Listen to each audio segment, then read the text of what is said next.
3 in 5 Americans feel like they've been taken advantage of at a car dealership. And in a study done in 2016, it found that 87% of Americans dislike at least one aspect of the car buying process. Between dealing with car salesmen, long wait times that take up your entire day, and the painful task of negotiating, I think that we can all agree that car dealerships just kinda suck. But the thing is, this doesn't even cover the worst of it. Of course, these are the annoying aspects of a car dealership and buying a new car.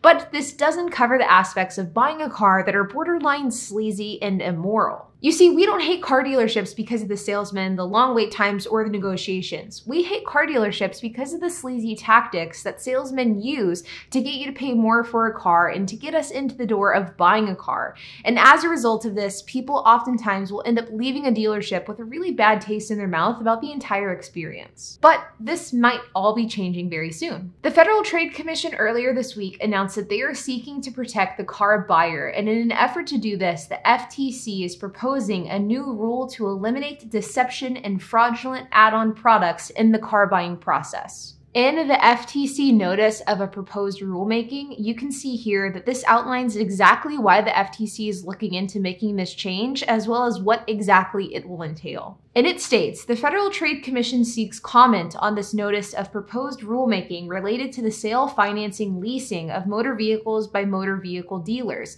The proposed rule would prohibit motor vehicle dealers from making certain representations in the course of selling, leasing, or arranging financing for motor vehicles, require accurate pricing disclosures in dealers' advertising and sales discussions, require dealers to obtain Consumer Express informed consent for charges, prohibit the sale of any add-on products or services that confers no benefit to the consumer, and require dealers to keep records of advertisements and customer transactions. So what this is saying in the FTC summary is basically stating that the FTC is seeking to make dealerships operate more transparently and just with better intentions. And as a result of this new FTC rule, if it goes into effect, a lot of things could potentially change about the car buying experience.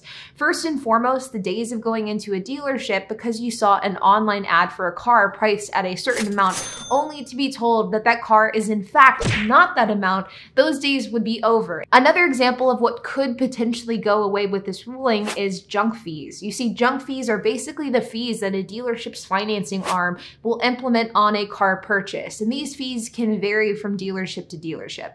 An example of a junk fee would be something like a doc fee or a documentation fee. This is something that dealerships will swear up and down that it is required and there's no way around it. But the reality is that's complete BS. You don't have to pay a doc fee, but this fee and the idea that it is a required, unnegotiable fee means that so many unsuspecting customers end up paying this. And this is something that would be banned under this FTC ruling. And probably my favorite thing that would go away with this ruling is just junk dealer add-ons. This is another one that if you are a veteran of buying a car, you more often than not know which add-ons can be taken away, which ones are useless, and which ones are actually worth buying. But the problem is not many people buy cars very often, and as a result, junk dealer add-ons is something that can cost people thousands of dollars. Examples of these add-ons could be things like nitrogen-filled tires, exterior protection coating, door edge guards, door cups, and even window tint. These are examples of dealer add-ons that truly can change the price of your vehicle by a substantial amount. And the problem isn't the dealership offering these add-ons, it's insinuating that they are required with the vehicle that you purchase. So people go into a dealership expecting for the car to be one price, but then the car is actually $10,000 more expensive because of these unnecessary add-ons. And though in theory, all of these add-ons should be optional, and a good dealership makes these add-ons optional, you do have shady ones that swear up and down that they are in fact not, and if you want the car, you have to buy the add-ons. The FTC notice then goes on to talk about the background of this rule and why the FTC is looking into this in the first place. And in this notice, the FTC states that 95% of American households own at least one car,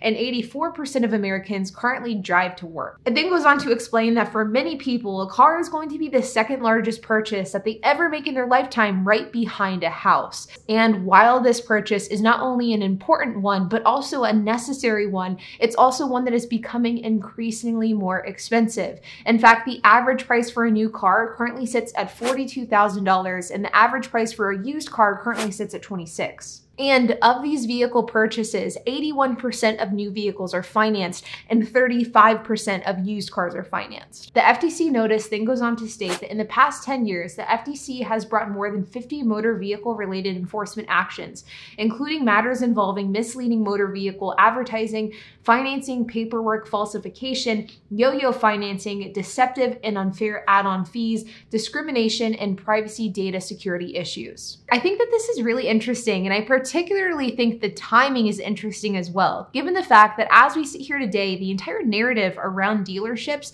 and their place in the automotive industry has begun to come into question, and the dynamic of dealerships have really begun to shift. You see, auto manufacturers are really beginning to lean into this online direct-to-consumer model, and the dealership as we know it today will almost undoubtedly look very different 10, 20, 30 years from now. And though I don't think that predatory practices are the sole reason for this, I absolutely think that it's a contributing factor. And I think that over the last few decades, dealerships have slowly but surely become the villain in the car buying process. And regulatory bodies like the FTC are really beginning to crack down on this. For example, in an article that I found from April of this year, it states that 2 dealerships accused of falsely advertising low prices to customers now have to pay $500,000 in restitution.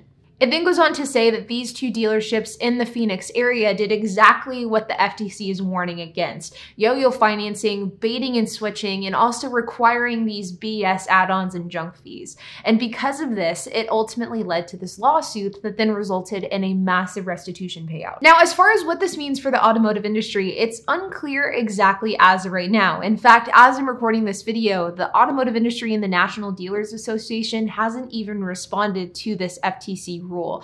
But I do think it's safe to say that they will probably try to do their part in order to block it. Because as much as we all hate it, dealerships to an extent rely on all of these predatory practices in order to stay as profitable as possible. But I think I speak for many people whenever I say that these changes are absolutely welcomed, and they are absolutely needed. Predatory practices within dealerships in the automotive industry is something that not only tarnishes the name of these dealerships, but it also hurts customers in the long run, and it's something that's bad for business. I know me personally, I am looking forward to a time where I can go online or go onto a dealership's website and find the exact purchase price for a vehicle without having to jump through hoops, do a Foursquare, do a million different things to figure out what the end-all be-all price would be. And to be honest, other part of me is going to be extremely happy to be able to see dealerships being held accountable for their predatory actions. And I'm looking forward to a day that somebody that isn't as well versed in financing or buying a car can go into a dealership and not feel as though they're going to be taken advantage of by every single person that they talk to. The reality is there are a lot of people out there that don't buy cars often, that take what dealerships, salesmen, and financing personnel, what they say as face value, and that simply isn't the case. Dealerships will say anything to you in order to get a sale, and financing representatives will say anything to you in order to get that financing number as high as possible. And the thing is, these days need to come to an end. But like always, you guys, I hope that you enjoyed this video. If you have any questions, comments, if you have anything to add, I would love to hear it. So make sure to leave a comment down below. And while you guys are at it, make sure to hit the like button, hit the subscribe button, and hit the notification bell. And I will see you guys in the next video.